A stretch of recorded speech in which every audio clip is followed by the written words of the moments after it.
Hello guys, কেমন আছো তোমরা? আজ আমি আমার এক কাজিনের বিয়েতে বরিশাল যাব। তাই সকাল সকাল ঘুম থেকে উঠেই আমার স্বামীর জন্য রান্না করলাম। তারপর স্নান সেরে রেডি হয়ে সিঁদুর পরে নিলাম। আমরা সনাতন ধর্মাবলীরা স্বামীর মঙ্গলের জন্য স্নান করে সিঁথিতে সিঁদুর দিয়ে শাখায় সিঁদুর লাগাই। এবার বেশি জামা কাপড় নেব না, কারণ আমার বেশিরভাগ জামা কাপড় আমার বাবার বাড়ি আর আমার শ্বশুর বাড়িতে আছে। যাক, এবার আমি রেডি। এবার ভগবানকে প্রণাম করার পালা। আমি কোথাও যাওয়ার আগে ভগবানের উপর আমার সংসার রেখে আসি। সত্যি কথা বলতে, স্বামীকে রেখে কোথাও আসলে খুব চিন্তা হয়। সে কি খেলো, সে কি খেলো না, কেমন আছে।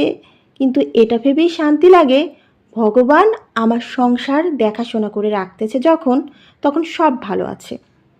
আমার স্বামী আমাকে নৌকা অবধি এগিয়ে দিয়ে আসছিল। তার ভিডিও করা হয় নাই, কারণ প্রচণ্ড বৃষ্টি নামছিল। চাঁদপুরের যে স্থানে আমরা থাকি সেখান থেকে বরিশাল অনেকটাই দুর্গম। প্রথমে নদী পার হও ট্রলার অথবা নৌকায়, তারপর সিএনজি, তারপর আবার বাস করে ঢাকা, তারপর আবার ঢাকা থেকে বরিশাল। অবশেষে 6.5 ঘন্টার একটানা জার্নির পর বরিশালে এসে পৌঁছালাম।